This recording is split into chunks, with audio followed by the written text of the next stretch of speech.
बहुत भाषण दे रही थी अभी महुआ मोइत्रा जी।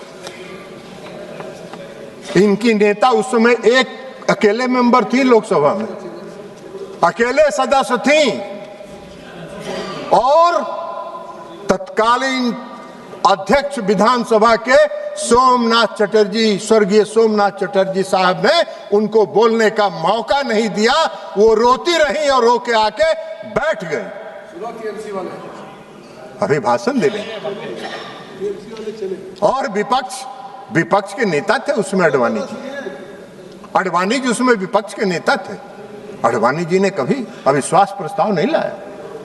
उस समय इनकी नेता ममता जी एनडीए की अंग थी, एनडीए में बैठती थी, तो बार बार इधर उधर करते रहती हैं सब सुविधा के अनुसार।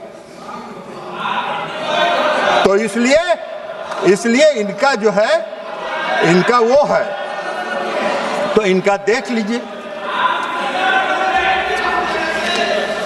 अब आप सदन की खर्चा पर मान लीजिए, आप जब सदन चलता है, सदन बैठिए ना, आपको बता देंगे। आपका अभी हासिल बता चुके हैं कि आपका इलाज हो चुका है, डॉक्टर बीमारी पकड़ लिया आपका,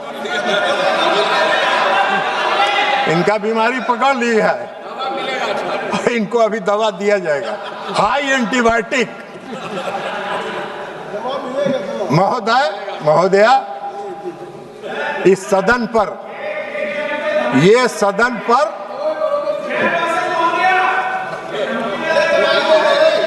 अरे हम दवाई दे रहे हैं, धमकी कहाँ दे रहे हैं?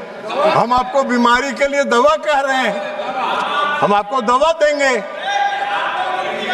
हम दवा देंगे आपको बढ़िया हाई एंटीबायोटिक, आपकी बीमारी सब दूर हो जाएगी। महोदया, यह सदन जब चलता है तो 2.5 लाख रुपया प्रति मिनट सदन पर खर्च होता है, प्रति घंटा 1.5 करोड़ रुपए खर्च होता है, और प्रतिदिन 9 करोड़ रुपए का खर्च है। ये पैसा किसका है? ये पैसा किसका है? न सत्ता का है न विपक्ष का है। ये इस देश की जनता के मेहनत की कमाई है, जिसका आप दुरुपयोग कर रहे हैं, उसका मजाक उड़ा रहे हैं। सदन के काम में व्यवधान डालकर जनता के खून पसीना के साथ इस तरह का खिलवाड़ मत करिए।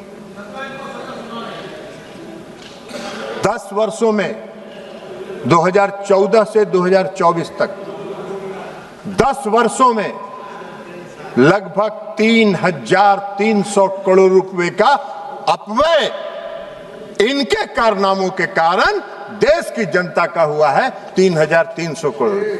ये जब पैसा बचता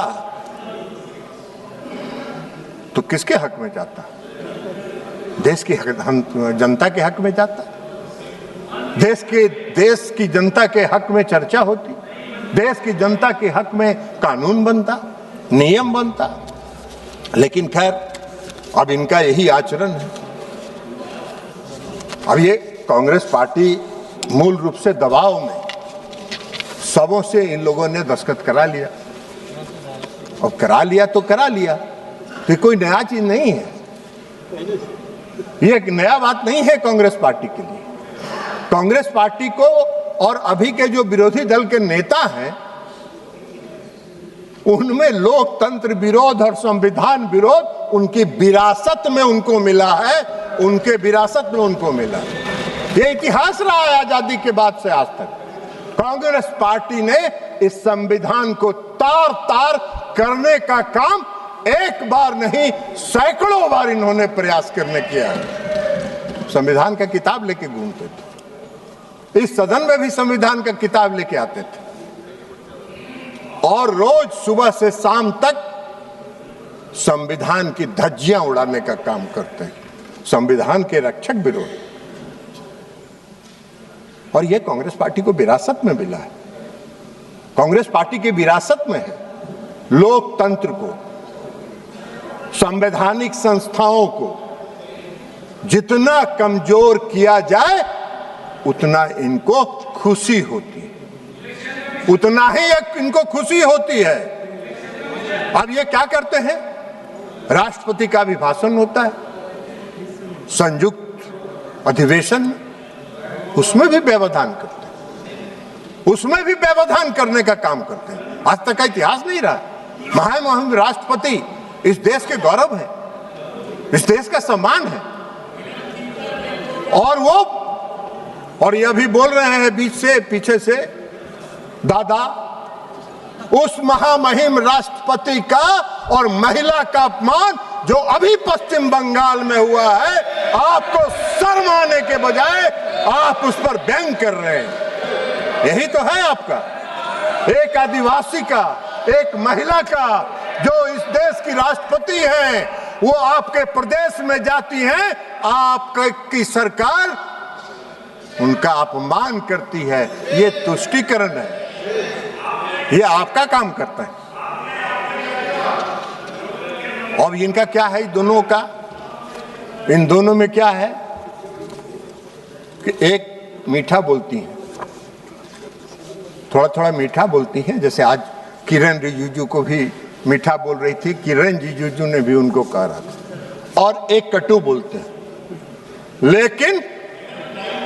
लेकिन दोनों बैठ के स्ट्रेटजी बनाते हैं और स्ट्रेटजी को यहाँ उसका पालन सदन के अंदर करवाते हैं। ये दोनों मिले रहते, ये स्ट्रेटजिकली करते हैं। एक मीठा बोलना, एक आक्रामक रहना। संसद को राजनीतिक नाटक का मंच बनने नहीं दिया जा सकता है, राजनीतिक मंच नहीं बन सकता है। यह भारत की जनता को इससे पीड़ा होती है जब आप सदन को राजनीतिक नाटक का मंच बना देते हैं। और कोई खास राहुल गांधी जी की बात तो मत करिए। राहुल गांधी जी का तो जितना चर्चा करिएगा उतना ही कम है। और जो उनको विरासत में मिला है नेहरू गांधी परिवार का, उसी विरासत को आगे बढ़ा रहे हैं। उनको लगता है कि जितना लोकतंत्र को हम कमजोर करने का प्रयास करेंगे उतना ही हमको लाभ होगा।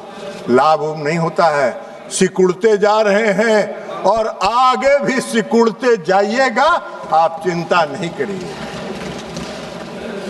इनका काम है, जितनी संस्थाएं हैं, संवैधानिक संस्थाएं हैं, उनकी विश्वसनीयता पर सवाल खड़ा, उनकी विश्वसनीयता पर सवाल खड़ा कर।